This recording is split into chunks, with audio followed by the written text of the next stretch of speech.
Hello, everyone. My name is Pam, and I'm not her anymore. I'm back to share my life with you. On the last video, I said I was going to be going forward. But in the week after doing the video, the Lord brought some things to my remembrance that He wanted me to share. So that's what I'm going to be sharing with you today. I have a couple of notes here, so when you see me looking down, I'm looking down in my notes, okay? God is in the business of redemption.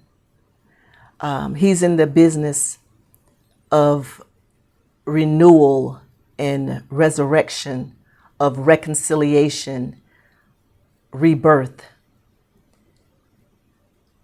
His purpose was that for mankind.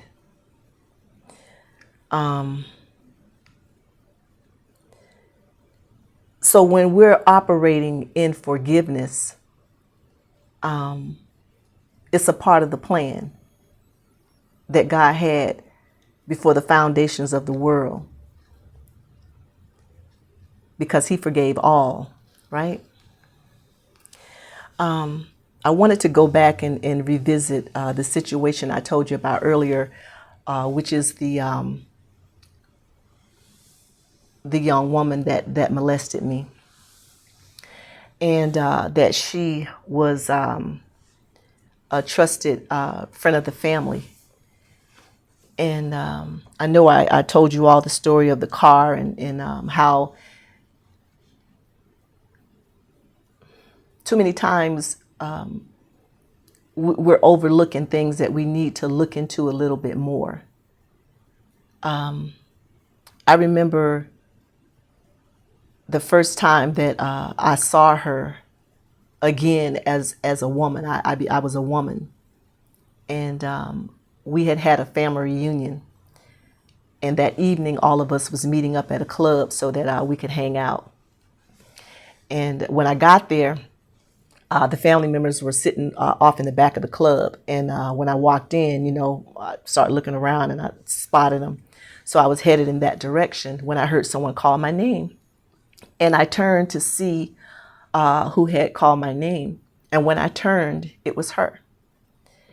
And I looked at her, and I don't remember what I said. I may have said hi. I might not have said anything, but I do remember just looking at her.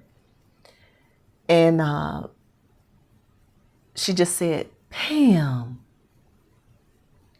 And I looked at her, and what seemed like to me was shame on her face. I'm not sure that is what the look was, but that's what it looked like to me. And she kind of hung her head a little bit, and I walked on off. The days after, I kind of thought about that scene and wondered, what did she really think? I don't know. But I knew that I had forgiven her. But I want to say that forgiveness does not mean access.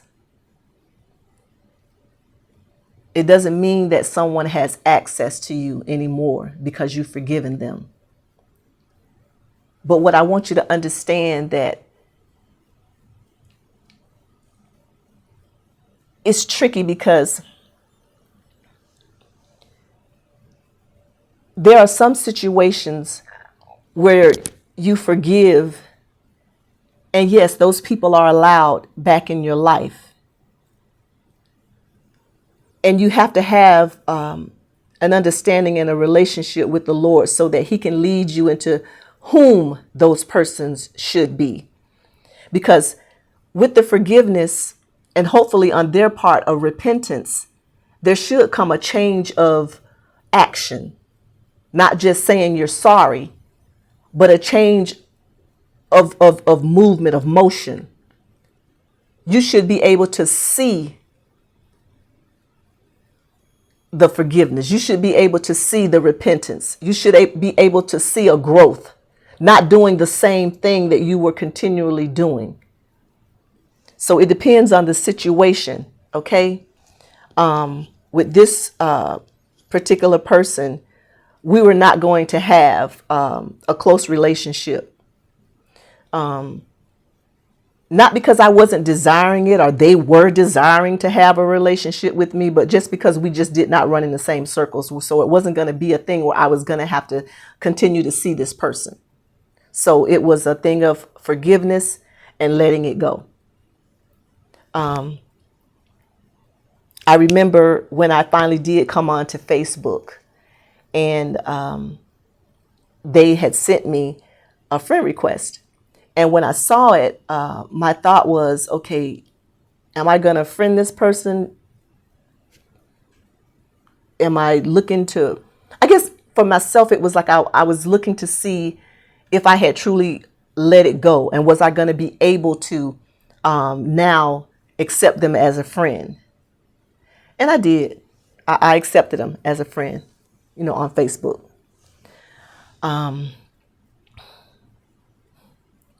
There were a few situations where family members had taken advantage of me as a young person. And like I said, it was as if there was a label on my head, and it was in the spirit, and the enemy had placed it there. And so I was constantly being accosted by people with devilish ways. There was another family member that was well liked, that all of us spent time with, as young people. And, it was cool with us all. And I don't know if other people feel like this, but sometimes you got that older cousin, that kind of, shows you new stuff and takes you around. And, it's kind of exciting, as a younger person.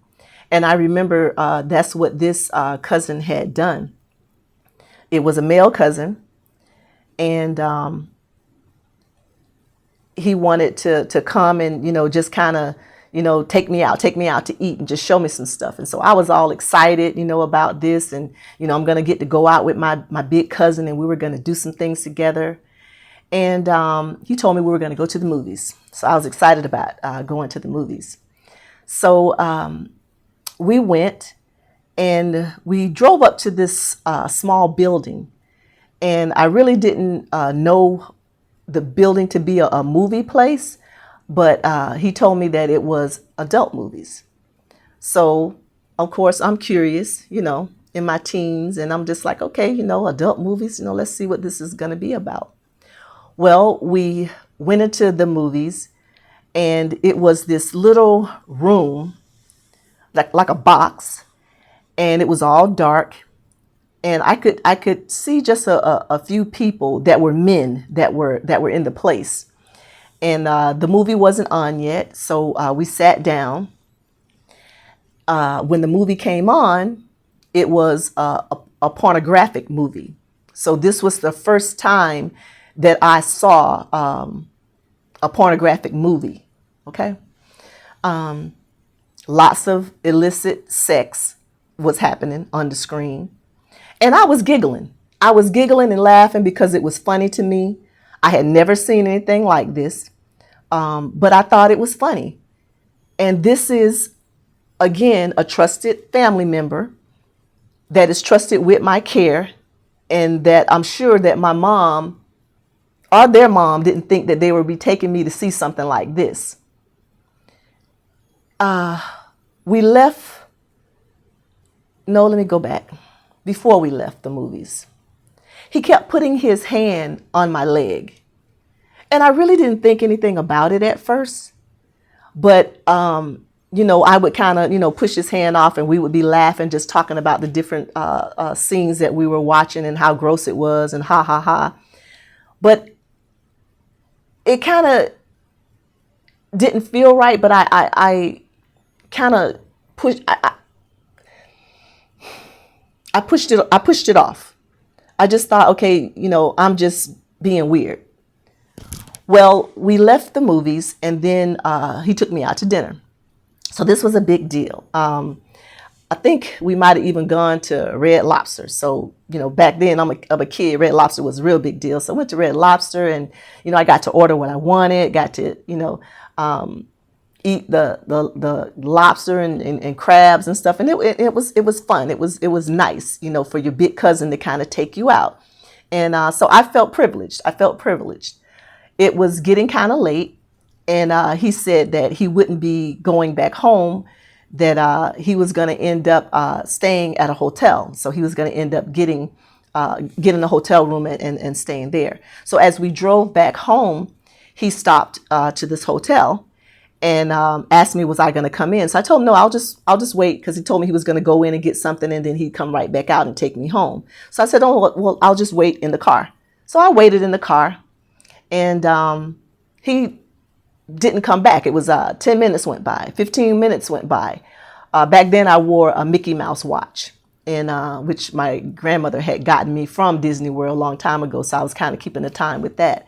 And now 20 minutes had gone by, and he had still not come back to the car. So now I'm a little concerned, okay, because I'm sitting out here in the car, 20 minutes have gone by, and he still hasn't showed up. So I got out of the car, and I saw, where he had walked. It was one of those motels, that are off the highway. So you can kind of see the rooms from the parking lot. So I saw what room he went into. So I walked over, and I knocked on the door. And when I knocked on the door was ajar. So it came open because I knocked on it. It kind of opened up a little bit more. I called his name a couple of times, and I got no answer.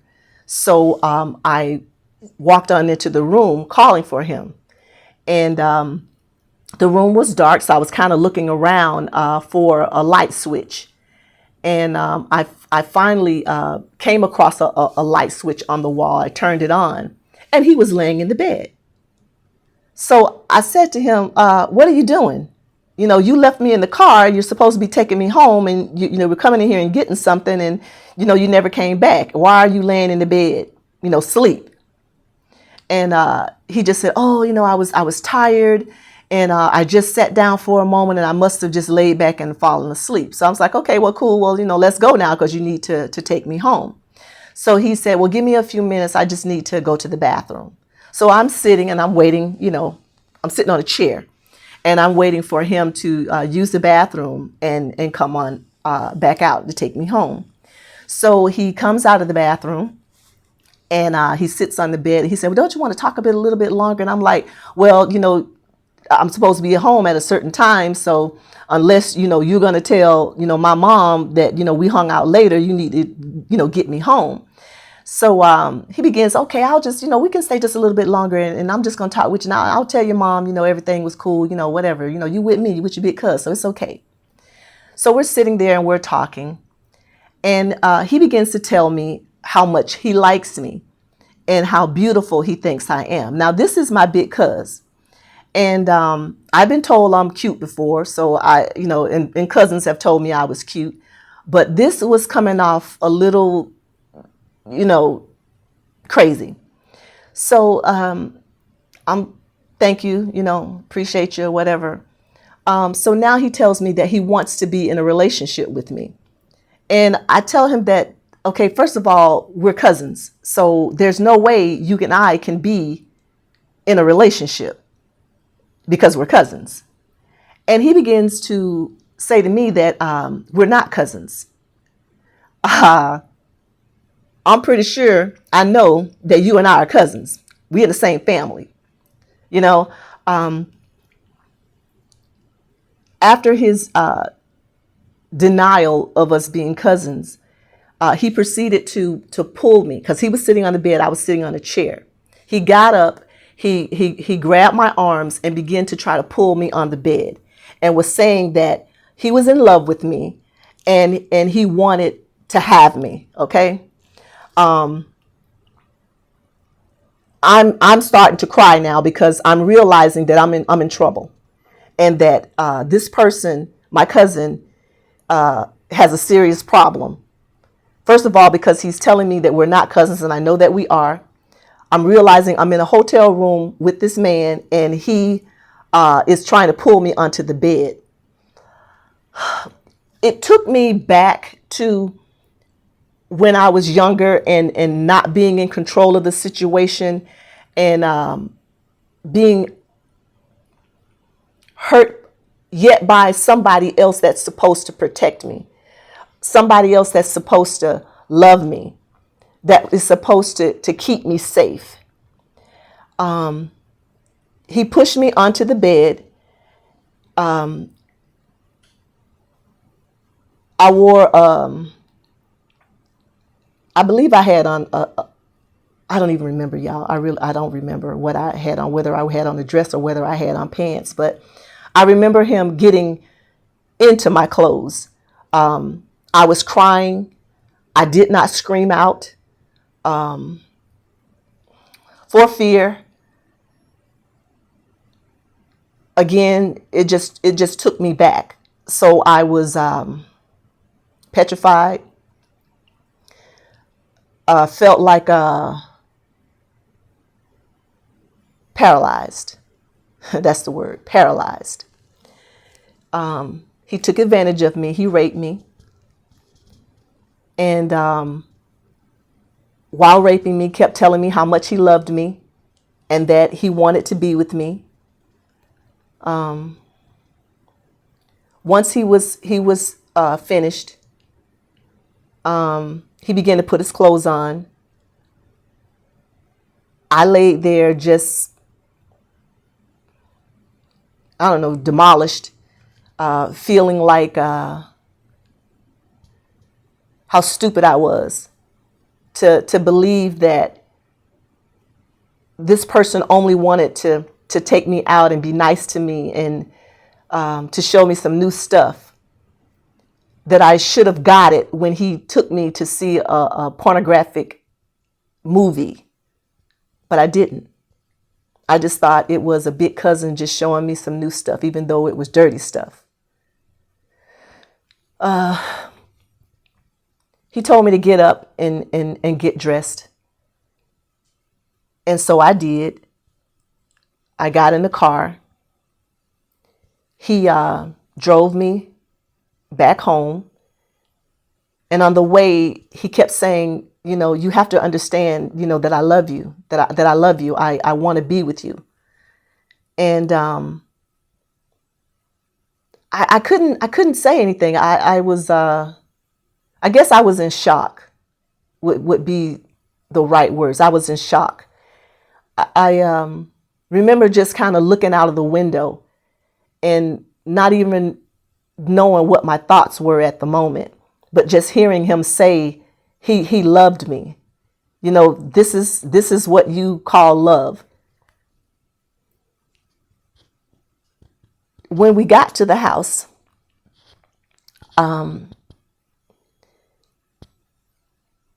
he said to me, I want to come back and I want to see you. I want to see you again.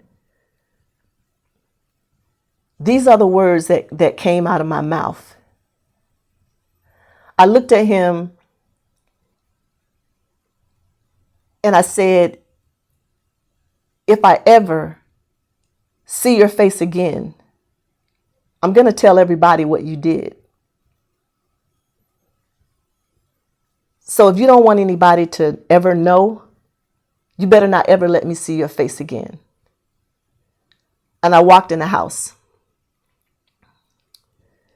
Now, I remember the next couple of days wanting to talk to my mom. I wanted to tell her. And I almost did. I went in her room and we were chatting, and I remember kneeling down onto the floor and having my arms like up on her bed like this. And she asked me, we never talked about, where you and your cousin went, what'd you guys do, da da. And I made up some stuff, and I wanted to tell her, but I was so ashamed that I was so stupid. I was so ashamed that I fell for him supposedly caring. And so I didn't. I kept it. Once again, I pushed it down and I went on with my life. The next time I saw him, there was a death in the family. And now I was a full-grown woman. And but I wasn't healed yet. So when I saw him, I kind of froze. And he walked over to me and he says, "Wow, oh my gosh, you're so beautiful. You grew into a beautiful woman." And I kind of, I remember my face just being in disgust. And I just walked away from him. And from that day to this day, I have not seen him. Although I forgave him. But I have not laid eyes on him since that time.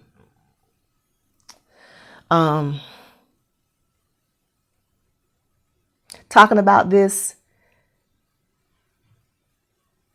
is almost like a book, it's like a story, and it is, it's my story. And I just thank God that even though I experienced a lot of horrible things, he yet kept me in my right mind. I had issues. Don't think for a second I didn't. I had lots of issues. And I fought hard not to submit to hating men and not submitting to having problems sexually, not wanting to be touched at all. I had to fight through all of that. To desire to want to be loved by a man. And I'm talking about not just the love in itself of being cared for, but being made love to. I had to fight for that. Of feeling that it was okay. That's what's supposed to happen. But because of the things that took place in my life, I had to fight to feel that way. I hope y'all understanding what I'm saying. And it goes back to even with the fingers being inserted into my vagina and having someone to constantly do that to you, so that when I was intimate, I didn't want that. I don't touch me like that. And after being raped by my cousin, he held me down. And when I began to be sexually active on my own and wanting to, have sex, that was something that I did not like. I didn't want to feel like I was being pushed down, because it took me back to that place. But thanks be to God, healing has taken place. And so I no longer feel that way. I no longer have those hang-ups that I had. And I'm talking about it because the hang-ups that we have in our lives, the different things that we have suffered, it sets a mindset up in us. It's a stronghold. And you're wondering why you can't commit in a relationship. It's because of your mindset, of the different things that have taken place, the relationships you've been in, whether it's been this type of relationship or it's been, sisters and brothers. I'm not talking about molestation, but I'm just talking about relationships where they did not work. And they set us up for failure. And the enemy was definitely setting me up for failure.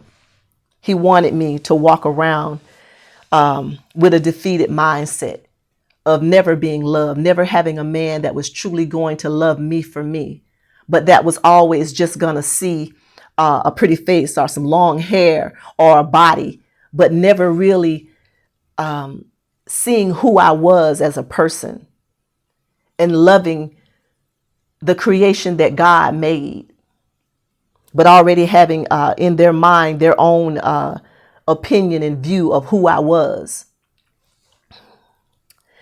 I remember going after the Lord had began to heal me, and he began to say to me that he was going to send people my way that was going to be have dealt with some of the same things, the molestation, rape, that have gone through divorce, all of the different situations that I had gone through in life. The Lord was letting me know that he was going to be bringing people that have gone through the same thing, that was now they needed healing. So true to his word, that's what started to happen. He started to bring people in my life that needed healing. I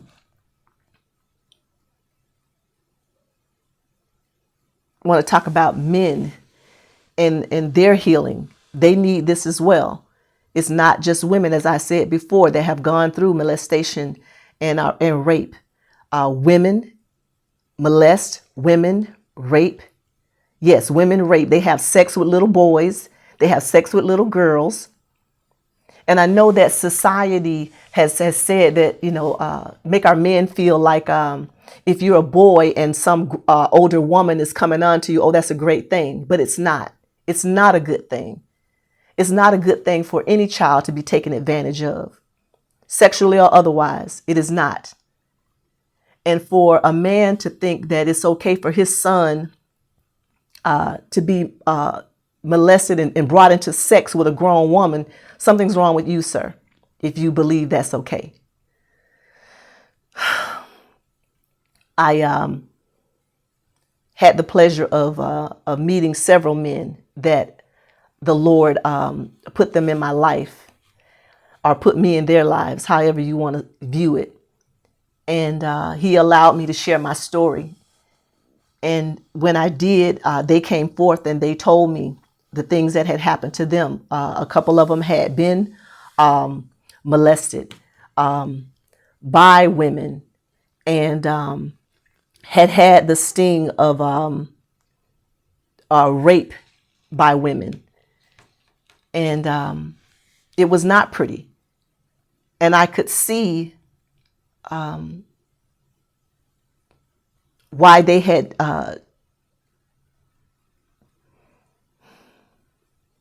why their situations were the way that they were. Their hatred for women.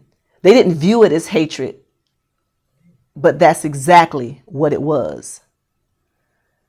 They began to abuse women because they was abused by a woman. But I'll get into more of that later. Thank you for watching, and I'll see you on the next video.